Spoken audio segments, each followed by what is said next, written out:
Это актуальное интервью. Как ситуация с пандемией COVID-19 сказывается на экономике Якутии, какие меры поддержки предлагают власти региона и как ими воспользоваться. Об этом мы поговорим с министром экономики Якутии Майей Даниловой.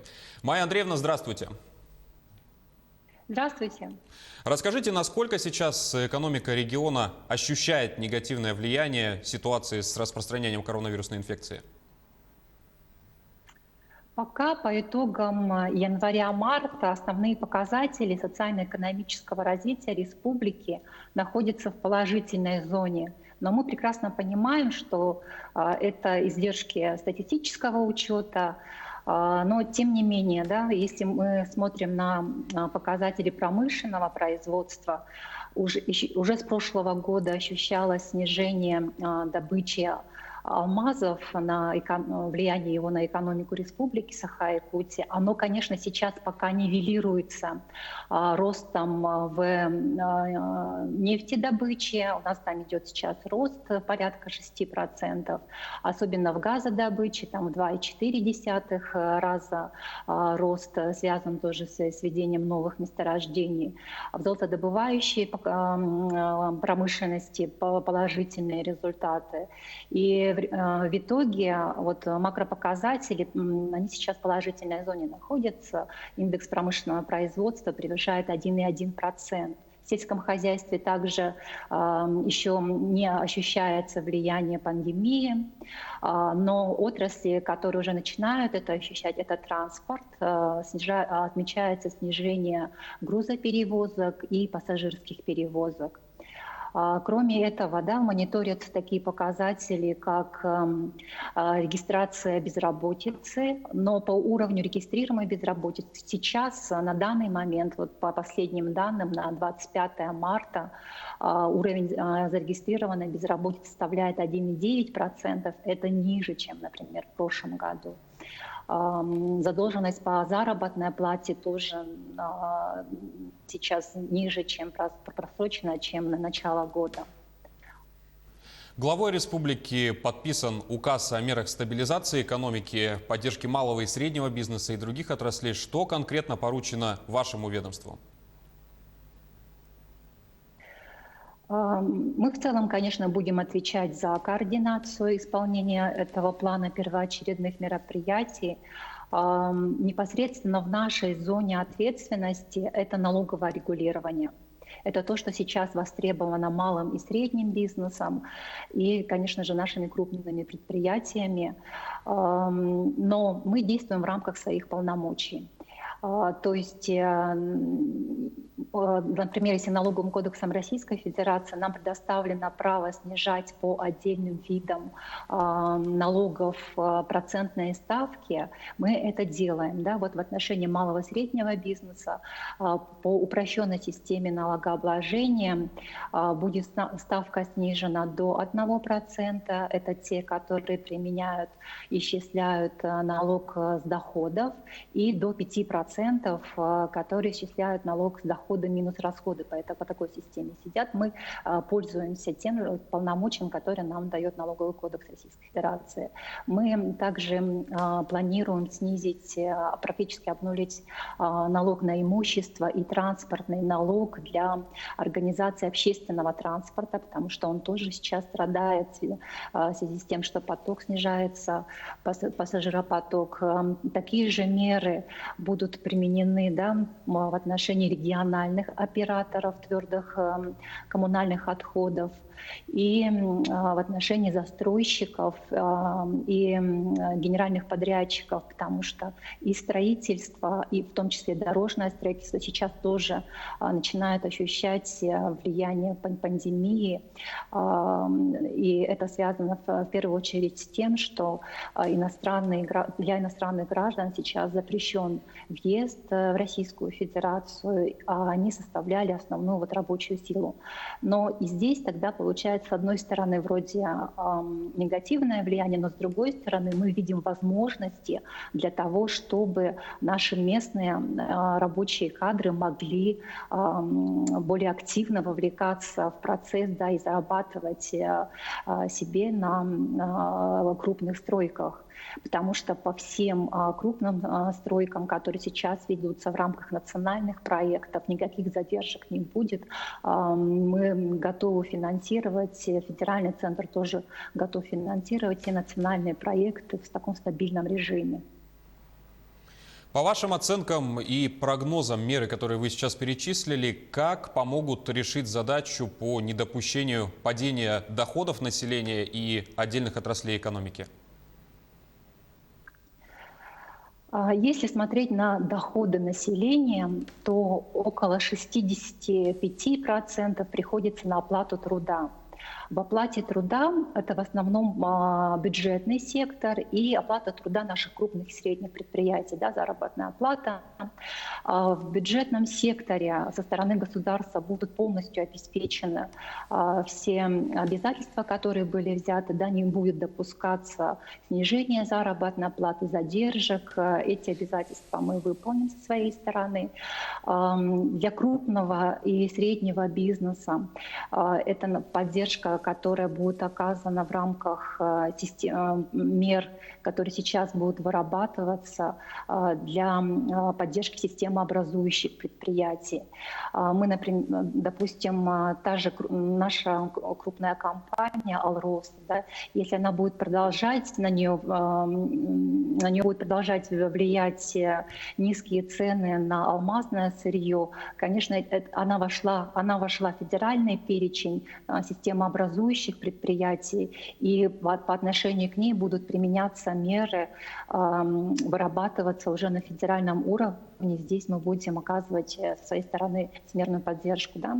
Для нас тоже есть требование актуализировать свой перечень системообразующих предприятий. Сейчас этот перечень включает около 60 таких. Мы его актуализируем, проведем стресс-тестирование. Это значит, посмотрим, как в разных вариантах изменения ситуации поведет себя то или иное предприятие, и будем также применять к ним меры господдержки. Это государственные гарантии возможны, это реструктуризация бюджетных кредитов, по отдельным предприятиям это прямое субсидирование. И в результате этого вот мы должны поддержать доходы населения в виде оплаты труда. Около 12% доходов населения – это доходы от предпринимательской деятельности. И здесь также должны помочь та поддержка, которая будет оказываться в рамках и налоговых льгот, о которых я раньше сказала. К этим нужно добавить, что с 1 июля регионам предоставлено право переходить вводить налог на самозанятых. Это тоже поможет отдельным предпринимателям легализовать свой бизнес, да, и уплачивать иметь более низкую налоговую нагрузку. На федеральном уровне также были приняты меры, серьезные, о которых просили предприниматели. Это снижение страховых взносов в 2 раза. Это тоже существенная поддержка.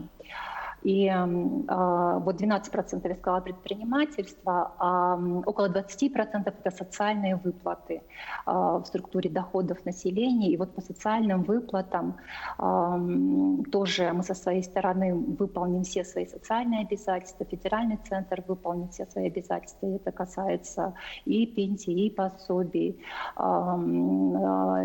Мы также в плане антикризисном предусмотрели выплату за счет материнского капитала семья 15 тысяч рублей. Это единовременная выплата, и направления использования этой выплаты могут быть расширены.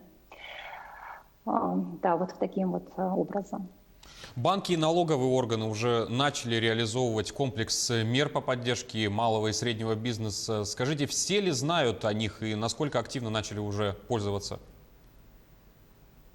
Действительно, банки, например, вот, да, ВТБ и Сбербанк уже объявили о том, что будут предоставлять беспроцентные кредиты на выплату заработной платы. Вот сейчас у малого и среднего бизнеса потребность именно в том, чтобы удержать тот персонал, с которым они работают. И, соответственно, ну, не имея выручки, они, у них очень высокая потребность в том, чтобы иметь дополнительные денежные доходы. И вот этот вот кредит беспроцентный, он рассчитан на объем шестилетнего МРОТа в течение 6 месяцев, да, в пределах МРОТ на количество работников. Можно получить такой кредит в Сбербанке. Министерство по развитию предпринимательства сейчас проводит через центры «Мой бизнес» активную работу, связанную с доведением этих мер поддержки, да, до предпринимателей. И у них тоже горячая линия работает. Можно на сайте «Мой бизнес» также ознакомиться с мерами, теми, которые сейчас предлагаются и на федеральном уровне, и банками, и в том числе на региональном уровне. А какие долгосрочные меры необходимы для того, чтобы стабилизировать ситуацию в экономике? Долгосрочные меры будут связаны с поддержкой наших вот крупных системообразующих предприятий, о которых я уже говорила. В федеральный перечень системообразующих предприятий включены алмазодобывающая наша компания и угледобывающая компания «Кутуголь». Мы также предлагаем включить федеральный перечень и видим, что тот вклад, который они оказывают и на занятость населения в республике, тоже является существенным. Это такие компании, как ГУП, жилищно-коммунальное хозяйство, а еще авиакомпания «Якутия», холдинг «Телегдар», золотодобывающий комплекс, да, и Саханефтегазбыт, да, наша компания, которая обеспечивает завоз грузов. По ним мы направили предложение для того, чтобы они были включены в федеральный перечень. По региональным предприятиям также предусмотрен ряд мер. Это госгарантии, бюджетная реструктуризация бюджетных кредитов, прямое субсидирование. И по ним вот такая работа будет вестись. Но антикризисные меры — это не только поддержка вот в текущий момент. Мы должны оценить ситуацию и понять, что будет дальше, да, вот через полгода, какие возможности нам этот кризис предоставляет.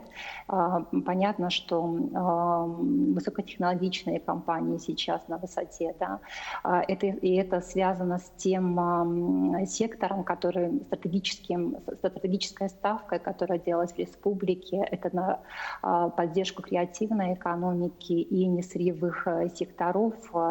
И мы сейчас вот не отказываемся от этой поддержки, продолжаем работать по реализации нашей стратегии и очень надеемся на то, что те меры, которые были уже приняты, и они будут продолжены, и это поможет нам в будущем преодолевать более легко те кризисные явления, которые могут случиться в перспективе. Майя Андреевна, спасибо, что уделили время и ответили на наши вопросы. Спасибо. О мерах стабилизации экономики мы говорили с министром экономики Якутии Майей Даниловой. Это было актуальное интервью. До встречи в эфире.